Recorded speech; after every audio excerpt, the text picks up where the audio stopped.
Welcome children. We are in third part of our lesson metals and non-metals.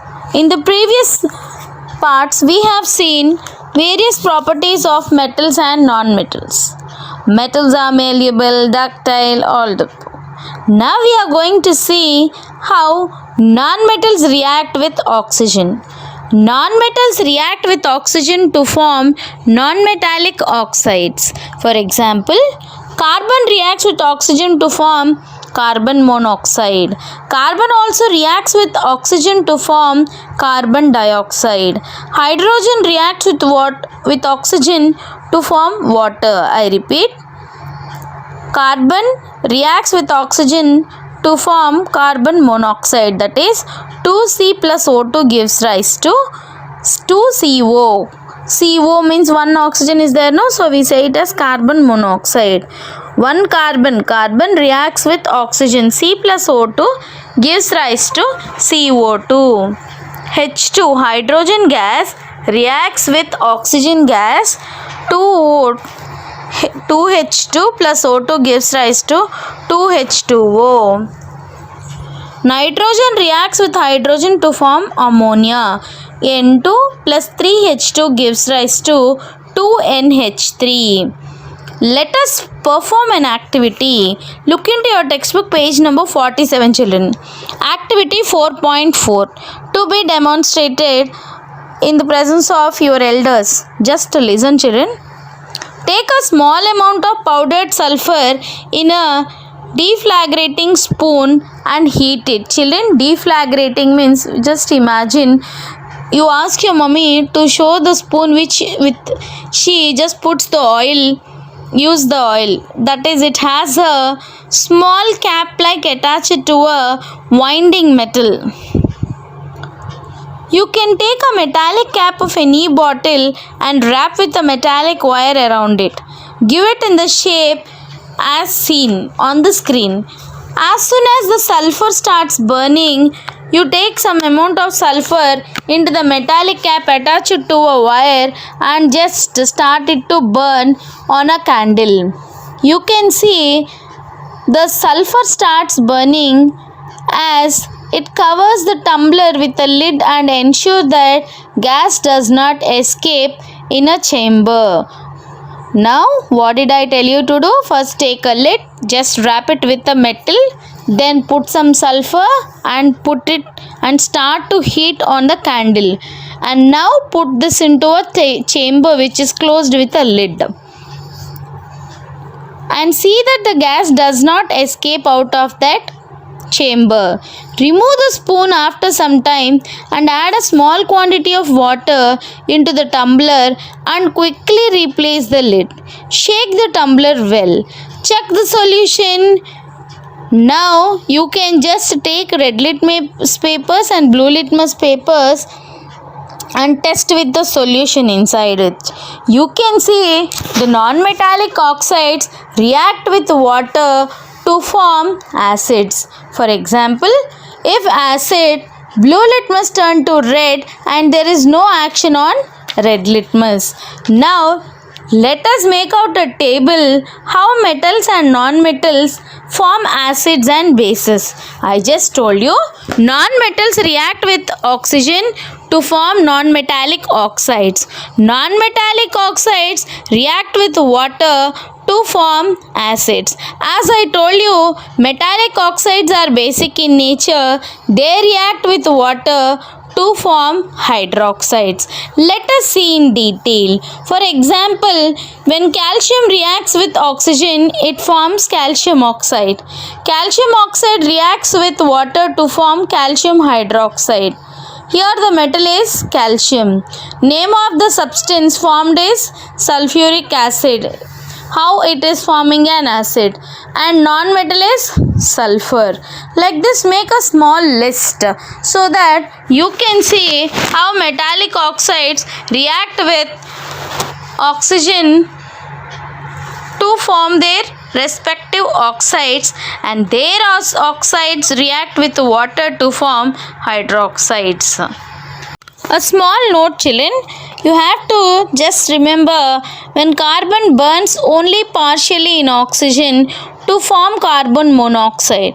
As I told you, carbon reacts with oxygen to form carbon monoxide and carbon dioxide, but the condition is when carbon burns in oxygen, that is when you take any carbon substance or graphite or coal and just burn it in air, then due to incomplete combustion, that means incomplete burning, when carbon burns partially in oxygen to form carbon monoxide, and carbon monoxide is generally neutral in nature, that is 2C plus O2 gives rise to 2CO.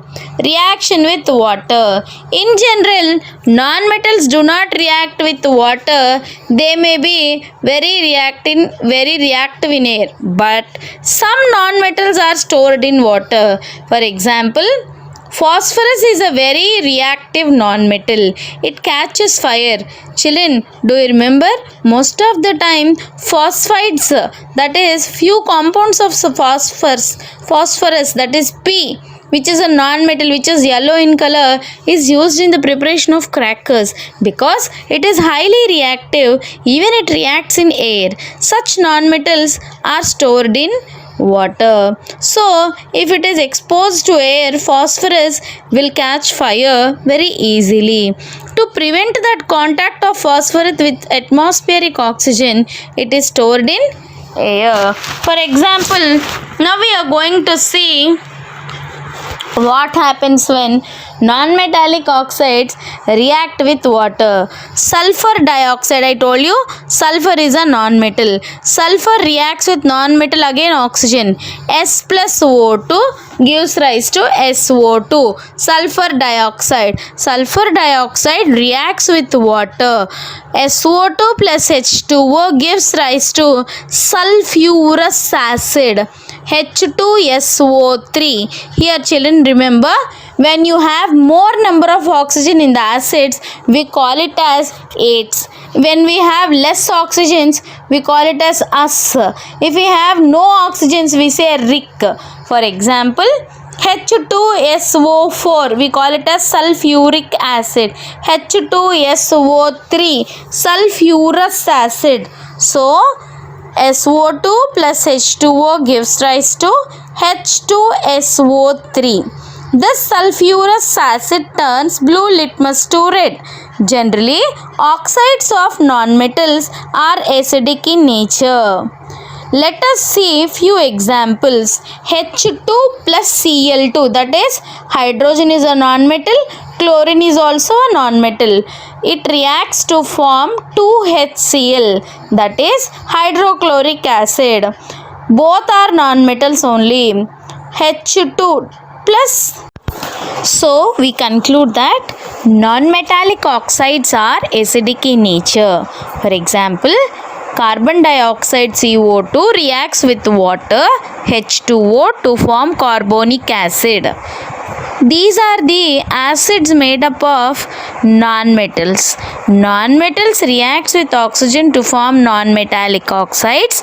Non-metallic oxides react with water to form acids.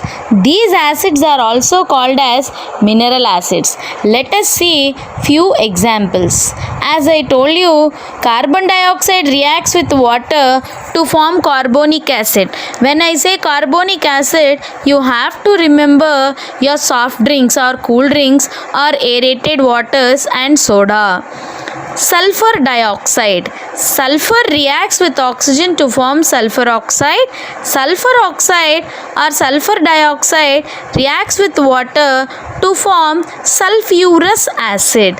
Sulfur trioxide, there is a little difference between sulfur dioxide and sulfur trioxide. Sulfur dioxide contains 2 oxygens and sulfur trioxide contains 3 oxygens. Sulfur trioxides react with water to form sulfuric acid. Do you know, when we just get an ant bite, we just get a tingling pain sensation because sulfuric acid is present in formica. Formica means red ants. Next, nitrogen oxides or oxides of nitrogen react with water to form nitric acid. Do you know gold just dissolves in nitric acid and sulfuric acid mixture? This one we call it as a solution or a gold sol. So in which gold is dissolved. We also call it as aqua regia.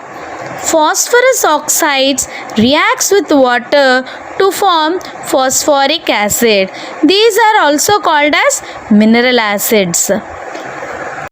In general, nonmetals does not react with water directly. Nonmetals react with oxygen to form nonmetallic oxides. For example, let us make a table note of 4.4 in your textbook in page number 48. You can see metals and nonmetals to acids and bases. So you can see that first column is you are going to give the number, next name of the base and present in the metal. Let us write few examples what we have seen in our lesson till now. You can see first one, it's already given over there, calcium hydroxide. Calcium hydroxide is a base formed when calcium oxide reacts with water, then the metal present in it is calcium. You can see sulfuric acid formed by sulfur dioxide which contains the non-metal sulfur. Next you can see the second one is name of the base is sodium hydroxide. Sodium is the metal present in it. Carbonic acid is the name of acid which contains carbon. You can see when carbon reacts with oxygen to form carbon dioxide reacts with water, that is C plus O2 gives rise to CO2, CO2 plus H2O gives rise to H2CO3, carbonic acid. The third one is magnesium hydroxide. Magnesium hydroxide is a base which contains magnesium metal. Nitric acid. Nitric acid contains nitrogen, which is a non-metal. Iron hydroxide, or we say it as ferrous hydroxide or ferric hydroxide. Ferrous hydroxide is green in color and ferric hydroxide is almost reddish brown in color, which is also a base, contains iron.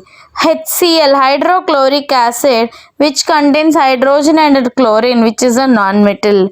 Fifth one, copper hydroxide, CuOH taken twice, which contains copper, and you can see the name of the acid is phosphoric acid, H3PO3, which contains non-metal base. Children, just write in the table 4.4 what all I have told now.